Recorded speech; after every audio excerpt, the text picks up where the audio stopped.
Começa agora o Saber Direito Debate. Hoje nós vamos conversar com o professor Erival da Silva Oliveira, ele que é mestre em Direito e professor, como eu disse, e trouxe aqui na TV Justiça um curso bastante interessante, um curso Direitos Fundamentais e Humanos. Vamos até aqui repassar. A aula 1 foi a supralegalidade e bloco de constitucionalidade. A aula 2, características e gerações. 3, dignidade da pessoa humana. Aula 4, internacionalização dos direitos humanos. E a última aula, a 5ª, garantias constitucionais. Professor Erival, obrigado por aceitar o convite da TV Justiça para participar não só do Saber Direito com as aulas e aqui trazer todo o seu conhecimento para passar para inúmeros telespectadores que assistem, pessoas que têm essa vinculação com a TV Justiça, mas também para participar aqui do Saber Direito Debate, para que a gente possa então conhecer um pouco melhor, não necessariamente apenas o professor Erival, mas o próprio Erival, que é paulista. Sou paulista, Rimarquinho. Para mim é uma honra, um privilégio. Agradeço o convite. Estamos aí para ajudar a divulgar direitos humanos, direitos constitucionais aí no nosso país. O senhor atualmente mora ainda também em São Paulo. Nasceu em São Paulo e mora em São Paulo? Sou paulistano. Nasci lá na Santa Casa de Santo Amaro, lá em São Paulo. E estou aí há 42 anos lá em São Paulo. Tá certo. Bom, o senhor tem o direito constitucional. O senhor também atua em outras áreas do direito? Eu sou assessor jurídico do Ministério Público Federal lá em São Paulo. Meu cargo é de analista processual, é um cargo privativo de bacharel em Direito. Eu assessoro procuradores da República na área criminal. Atualmente estou lá vinculado a crimes de combate à pornografia infantil, pedofilia e racismo pela internet. Então a atuação da gente é na área criminal, então faço lá pareceres, minutas de denúncia, de arquivamento, oferecimento de denúncia, mandado de segurança, apelação, as peças na área criminal. E além disso, leciono em um curso preparatório para concurso lá em São Paulo. Bom, mas essa não é a primeira ocasião que o senhor está junto a uma instituição pública, né? Não, eu ingressei nas Forças Armadas como conscrito, fiquei lá 11 meses, quase um ano. Depois ingressei na Polícia Civil lá de São Paulo, no cargo de investigador de polícia. Saí das Forças Armadas, ingressei na Polícia Civil, fiquei lá cerca de 8 anos. Depois, por concurso, também ingressei no Ministério Público Federal e estou lá há 14 anos. Pois é, então o senhor tem uma ligação com essa área criminal, né? Polícia Civil e agora eu brinco que eu estou aí há praticamente quase 24 anos combatendo o crime. Antigamente diretamente, hoje em dia fazendo as manifestações, o procurador assina e o juiz costuma acabar definindo aquilo que a gente pede. Então, o combate ao crime são quase 24 anos 23 para 24 anos de combate. Agora, o senhor atua em com dois temas, digamos, que causa realmente uma certa perplexidade, que é a pornografia infantil. O outro que é justamente o racismo, né? É muito triste hoje em dia nós verificamos que as pessoas utilizam os meios de comunicação, internet, e-mail, Facebook, Twitter, Orkut, para realizar ilícitos penais. Fica a dica para as pessoas que estão assistindo a gente, se vocês eventualmente no seu Orkut, no seu Facebook, no seu Twitter, divulgar a suástica nazista, aquele símbolo nazista, já cometeu um crime federal, pelo Orkut, pela internet e tal. E esse crime tem uma pena grave. Então, o racismo tem uma lei específica, que é a 776, e tem o crime de racismo. Dentro do racismo, o simples fato de divulgar a suástica nazista já é um crime passível de apuração. Da mesma forma, às vezes a gente fala para as pessoas, para os alunos, tomem cuidado com o que você coloca na internet. Há pouco tempo atrás, depois de uma eleição, uma garota lá de São Paulo acabou sendo denunciada por uma frase ingênua, inadequada, que ela usou depois da eleição com relação aos nordestinos. Então, por conta disso, foi denunciado, o processo está correndo por uma besteira, por uma ingenuidade. Então, o máximo de cuidado, a gente fala para os alunos, como a internet. Da mesma forma, se você está mexendo na internet e recebe uma foto de uma menor de idade em situação de pornografia, nua, ou mantendo relações carnais com pessoas do mesmo sexo, ou maiores ou menores, a primeira coisa é você reservar essa imagem, copiar e colar em algum lugar e dar notícia para o Ministério Público. Nós temos um DigiDenúncia do Ministério Público Federal, do seu Ministério Público Estadual respectivo, pode levar conhecimento que vai ser apurado. E às vezes, por brincadeira, tem uma investigação na casa do indivíduo. Então, a divulgação de imagem de pornografia infantil, se feitas, por exemplo, pelo Orkut, pelo Facebook, etc., autoriza uma investigação na esfera federal.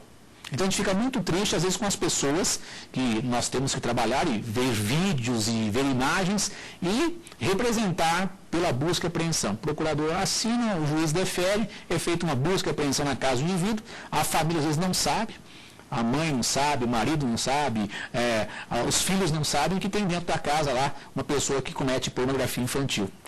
Porque é uma distinção, né? A pedofilia é a doença. A pornografia infantil é a divulgação de imagens de crianças em situação de sexualidade, né? Peladas ou mantendo relações carnais com outras pessoas. E isso aí, realizado, por exemplo, pelo Orkut, né, muito comum isso aí, autoriza uma investigação feita pelo Ministério Público Federal. Agora, se for uma comunicação fechada, e-mail para e-mail, ou um chat fechado, aí a competência é do Ministério Público Estadual. Mas, de qualquer modo, vai ser feita uma apuração e a pena não é pequena. E o problema, às vezes, isso fica para a comunidade, né? O indivíduo descobre-se que ele é um pedófilo, né, tem a doença e realizou o crime de pornografia infantil, é feita uma busca e apreensão na casa do indivíduo, a família fica sabendo. Tivemos um caso recente lá em São Paulo, já foi arquivado, posso comentar, o indivíduo cometeu suicídio, porque acabou a vida social dele e depois vinha a baila, né? O que acontecia da relação desse indivíduo com os próprios familiares, com os sobrinhos, etc. Tal. Ele acabou se enforcando, inclusive.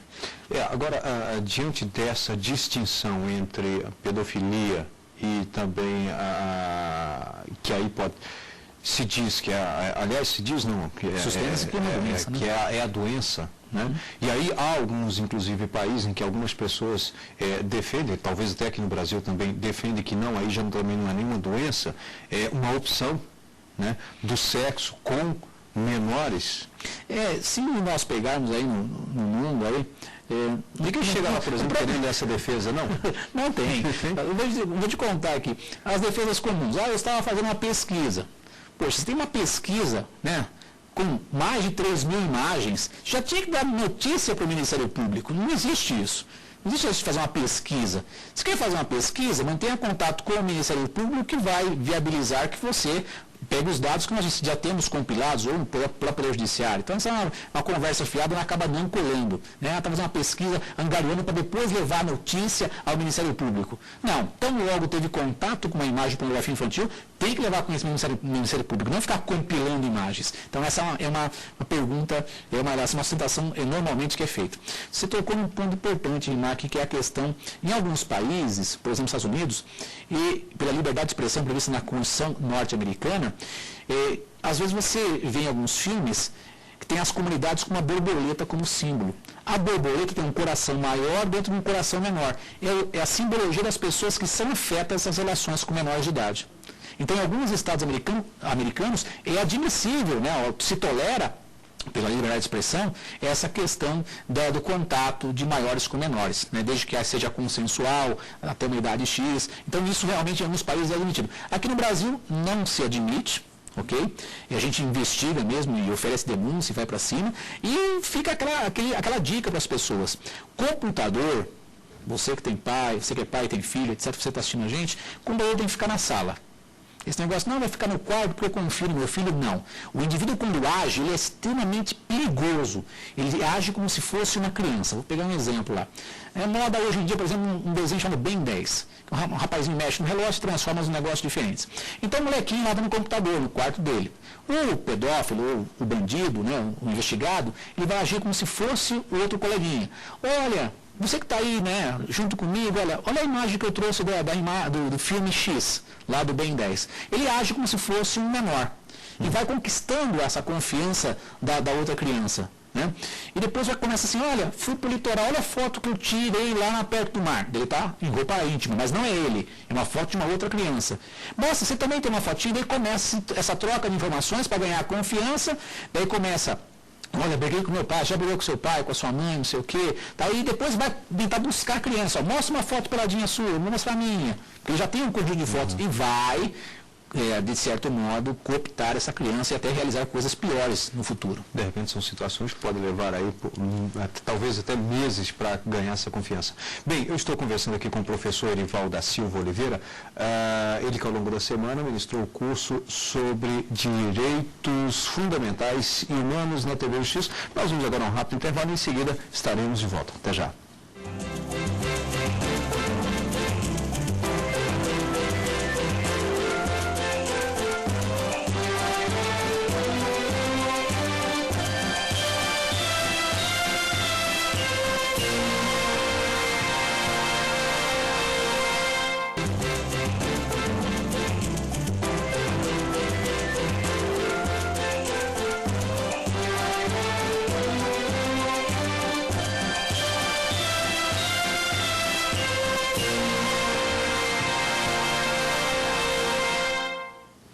Estamos de volta com o Saber Direito Debate, hoje conversando com o professor Erival da Silva Oliveira.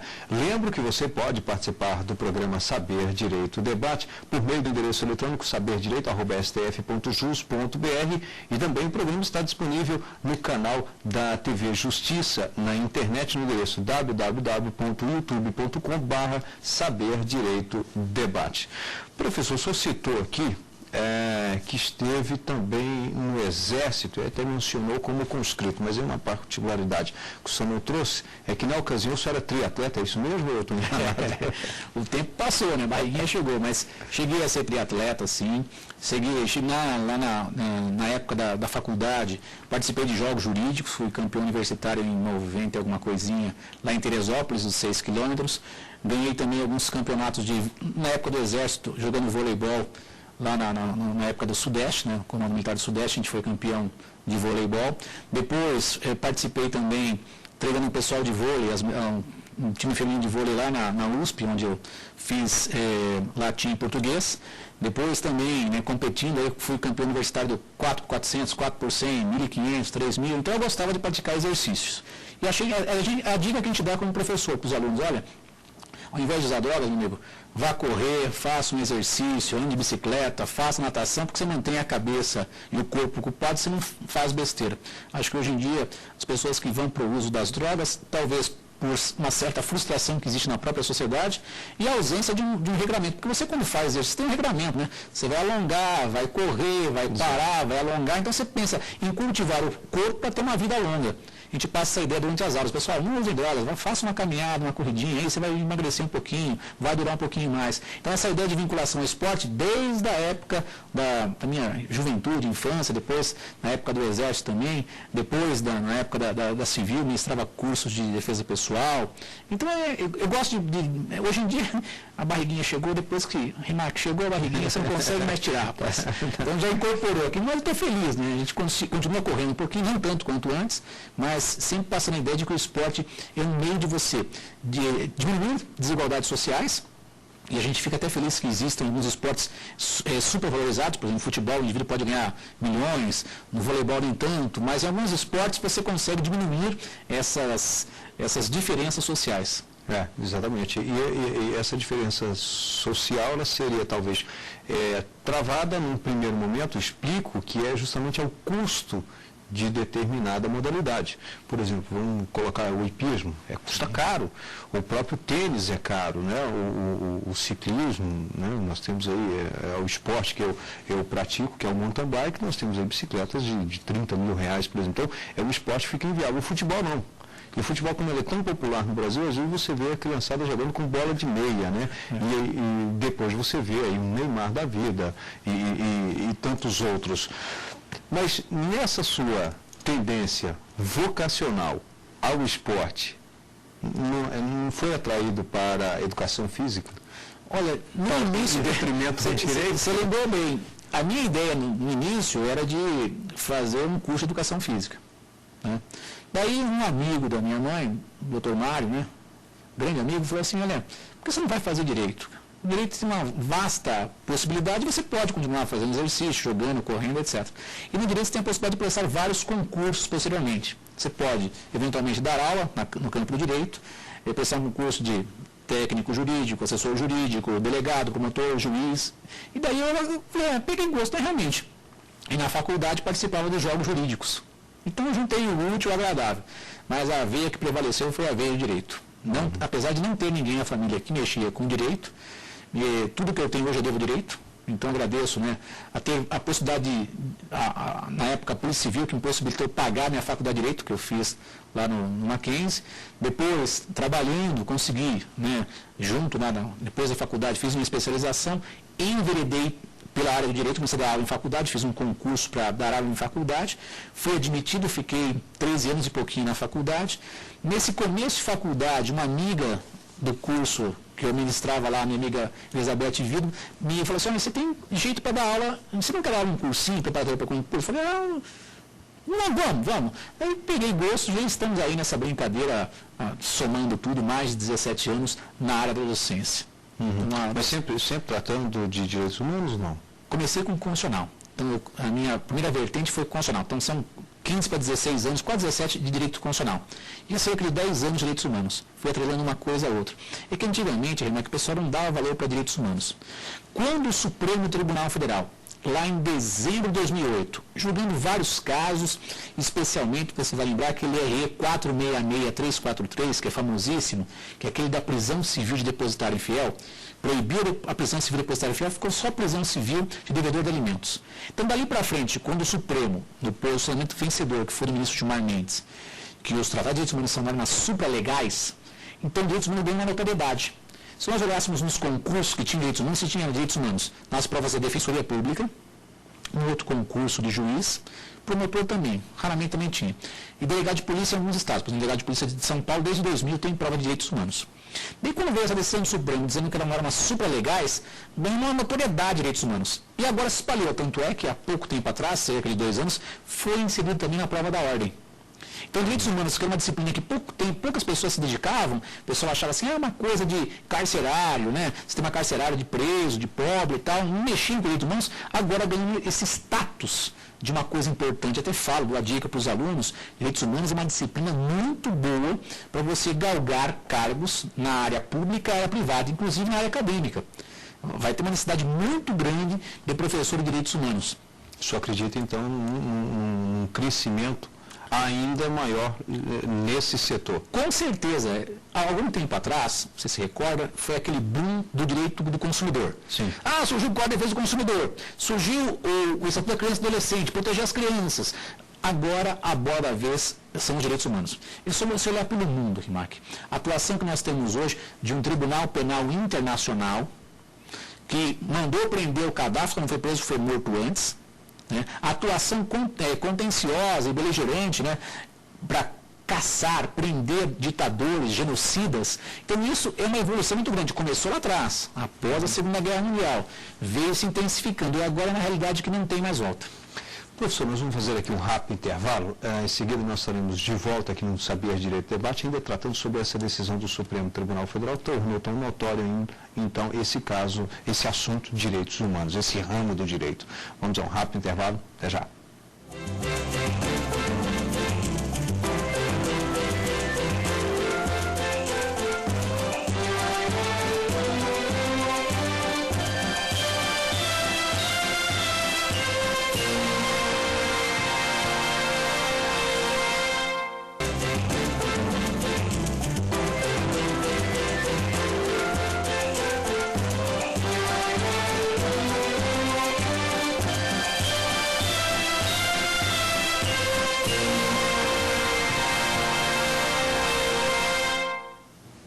Estamos de volta com o Saber Direito Debate. Hoje nós estamos conversando com o professor Erival da Silva Oliveira, ele que ao longo desta semana ministrou o curso na TV Justiça, no Saber Direito, Direitos Fundamentais e Humanos.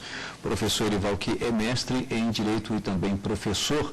Lembro que você pode participar do programa Saber Direito Debate por meio do endereço eletrônico saberdireito@stf.jus.br e o nosso endereço na internet é www.youtube.com/saberdireito debate. Professor, finalzinho do bloco anterior, nós falávamos sobre a prisão, por exemplo, de alguns agentes públicos internacionais, e isso advindo de decisões de cortes. Eu só gostaria que você explicasse um pouquinho essas cortes, porque muito se fala às vezes da Corte Interamericana, aí fala da Corte da Haia, e uma coisa, um tem a ver com o outro, não tem nada. Como é que funciona? Esse tema a gente costuma tratar de justicialização do direito, dos direitos humanos. Nós temos um sistema nosso, sistema regional da OEA. Nós temos a Corte Interamericana de Direitos Humanos. Essa Corte Interamericana de Direitos Humanos, ela vai condenar, no nosso caso, por exemplo, condenar o país por violação de direitos humanos. Nós fomos condenados há pouco tempo atrás no caso da guerrilha do Araguaia. Ok? Nós temos o Tribunal Internacional, a Corte de Haia, que julga estados, julga países. Só estados? Só estados. E temos também, por exemplo, o Tribunal Penal Internacional, que julga pessoas que cometeram certos crimes violentos, graves, tais como crimes contra a humanidade, crimes de guerra, crimes de genocídio e crimes de agressão. Então, vai julgar pessoas que cometeram crimes graves contra a humanidade, crimes de guerra, de agressão, etc. Esses tribunais criados têm a viabilização de possibilitar o quê? A proteção dos direitos humanos. Então, no sistema interamericano, a Corte Interamericana. No sistema internacional, temos o TPI, que é o Tribunal Penal Internacional, que julga pessoas que cometeram crimes graves, previstos no Estatuto de Roma, de agressão, crimes de guerra, genocídio e crimes contra a humanidade. Além disso, nós temos também a Corte Africana e a Corte Europeia, que também pertencem aos sistemas regionais de proteção. Na ONU, no sistema da ONU, nós não temos nenhum tribunal de direitos humanos. Não temos. Nós temos o TPI, que julga as pessoas que cometeram crimes graves contra a humanidade, de guerra, genocídio, de agressão previstos no Estatuto de Roma. Nós temos no sistema europeu a Corte Europeia de Direitos Humanos, que é extremamente atuante, uma das mais atuantes do mundo em relação aos sistemas regionais, e a Corte Africana está começando, é algo que é incipiente. Esses três mecanismos do sistema regional, a Corte Interamericana, a Corte Africana e a Corte Europeia, são cortes que vão buscar a proteção dos direitos humanos nos sistemas regionais.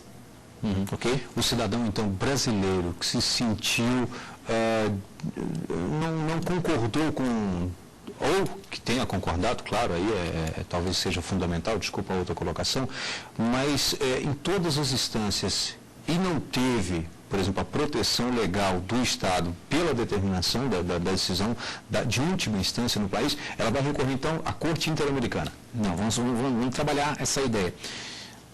O indivíduo, por exemplo, no nosso caso, Brasil. O Brasil faz parte da Convenção Americana de Direitos Humanos, que é o Pacto de São José da Costa Rica. Sim. E esse indivíduo brasileiro, ou estrangeiro, está no Brasil, e teve um direito previsto na Convenção Americana que foi violado. Por exemplo, direito à vida, direito à liberdade, por um ato constritivo e abusivo por parte do Estado. A Justiça Interna não conseguiu resolver, conseguiu resolver, ou está em demasia, né, assim, muito tempo sem fazer nada. Autoriza a essa própria pessoa ir à Comissão Interamericana de Direitos Humanos. A Comissão Interamericana de Direitos Humanos, que é um órgão político do sistema da OEA, vai tentar um contato com o país para resolver a situação. Faz pedir informações e o país pode dar de ombros e não responder. Vai fazer um primeiro informe ou primeiro relatório, pedindo providências ou até recomendando alguma coisa. O país pode responder ou não. Fingiu de morto. A Comissão Interamericana vai fazer um segundo informe ou segundo relatório pedindo informações ou dando recomendações. Não resolveu o problema. A Comissão Interamericana vai denunciar o caso à Corte Interamericana. Então, nós não podemos ir direto na Corte, nós vamos à Comissão Interamericana, que irá denunciar o caso à Corte. Mas tem que lembrar, houve uma violação de um direito previsto na Convenção Americana, que é o Pacto de São José da Costa Rica. Daí, a Comissão denuncia o caso à Corte. A Corte pode fazer uma recomendação do país ou sentenciar. No nosso caso, o Brasil, ele reconheceu a jurisdição da Corte Interamericana em 1998. De 98 para frente, a gente pode ser condenado pela Corte Interamericana. E Havendo a condenação, o Brasil é obrigado a cumprir a sentença inapelável. O Brasil vai cumprir a sentença da Corte, voluntariamente. Se não cumprir voluntariamente, é uma sentença contra o país. Sentença essa que pode ser executada perante a Justiça Federal, porque é uma sentença contra o país. Fundamento o artigo 109, inciso 1º da Constituição. Então nós não podemos ir direto na corte, nós vamos na comissão e a comissão vai à corte. Importante, houve uma alteração no regulamento da corte. Depois do processo iniciado na corte interamericana, nós podemos acompanhar e até produzir prova. O particular pode acompanhar e produzir prova. Então ele não vai na corte, ele vai na comissão que denuncia o caso à corte. A corte começa o processo, o particular pode acompanhar e produzir prova na corte. Era essa a intenção que eu queria para saber como é que esse caso chegasse por meio da própria pessoa diretamente. Bem, vamos aqui às indicações de literatura. Gostaria que o senhor comentasse. Elementos do Direito, volume 12, né? Erival da Silva Oliveira, Direito Constitucional, Direitos Humanos, é a primeira indicação que o senhor traz aqui ao Saber Direito Debate. Sim, esse é um livro de direitos humanos que praticamente está esgotado. A gente vai ter agora uma nova edição. Agora no começo do ano, vai ser a terceira edição com uma visão mais centrada para a vida profissional e para os concursos públicos que a pessoa vier a prestar. Então ele resume de modo bem conciso os principais temas de direitos humanos, os indicativos com relação aos sistemas, tudo buscando fazer o aluno ou o leitor bem ao gosto pela coisa. Mas a gente sempre fala, é uma obra que é uma obra concisa. Se for para estudar direitos humanos, tem as obras do ministro, do Antônio Augusto Cansaro Trindade, que hoje está na Corte Americana. São vários volumes. Então aqui é uma espécie de um resumo, algo conciso para uma leitura agradável para o aluno, para não ficar aquele negócio maçante. Mas é uma introdução sobre o tema. Aqui nós temos dois, vou até mostrar um primeiro e depois o outro, mas eu gostaria que o senhor já comentasse os dois, que é Direito Constitucional, também Erival da Silva Oliveira, a editora dos tribunais, e depois nós temos Prática Constitucional, ou seja, Direito Constitucional e Prática Constitucional, ambos do professor Erival da Silva. Nós procuramos na obra de Direito Constitucional, também buscar de modo simples e objetivo o aluno ter afinidade pela matéria de Direito Constitucional. Depois disso, ele gostou da coisa, ele quer enveredar pelo direito constitucional, fazer uma ADIM, uma ADECOM, uma ADPF, uma letra de inconstitucionalidade, uma mandado de injunção, qualquer remédio constitucional, uma reclamação, ele pode se fazer valer do livro de prática constitucional, que é o livro utilizado para preparar um aluno, por exemplo, se ele for fazer direito constitucional na segunda fase da Ordem dos Advogados do Brasil, ele vai usar esse livro, que foi o primeiro livro de prática constitucional feito no país com modelos de peça e provas comentadas. Ele está na 4ª edição, vai ter a 5ª em breve. E nós começamos com um desafio. Vamos ajudar os alunos a divulgar o direito constitucional. Ajudar. E pensando sempre no Supremo Tribunal Federal. Então a gente ficou muito feliz quando o STF criou a TV Justiça, deixou os julgamentos sendo abertos para a população, para o povo. E isso é um exemplo no mundo. O pessoal não sabe, mas é um exemplo no mundo jurídico, a TV Justiça. Então eu falei, poxa, que bacana. E agora, quando a gente vê os nossos alunos, que a gente acaba formando, sendo advogados e fazendo sustentação lá no STF, usando o livro da gente, é algo que não tem preço. Então, aquele sonho, foi o mesmo sonho da TV Justiça de ampliar a divulgação do conhecimento, a cidadania, os direitos da pessoa humana, a dignidade da pessoa humana, que começou lá com a TV Justiça, a gente conseguiu, singelamente, nessa obra de prática constitucional, que começou alguns anos atrás, tinha 2 volumes, a gente agora condensou em um só, até para ficar mais viável economicamente para as pessoas que gostam do direito constitucional. É uma referência. Bem, quero aqui mais uma vez agradecer ao professor Erival da Silva Oliveira, que ministrou o curso de Direitos Humanos e Fundamentais na TV Justiça. Obrigado, professor. E por aqui fica o Saber Direito Debate. Obrigado e até o nosso próximo encontro.